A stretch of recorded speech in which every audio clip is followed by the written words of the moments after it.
আল্লামা মামুনুল হক, ওনার সাথে আজকে ফিজিক্যালি আমার প্রথম দেখা।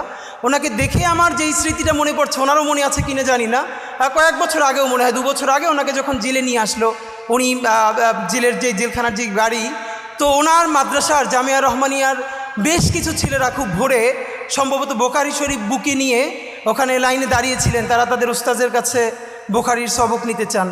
তো উনি সেই জেলের গাড়ির মধ্য থেকে বলছেন, এই পড়া ছাড়বা না, এইভাবে পড়বা।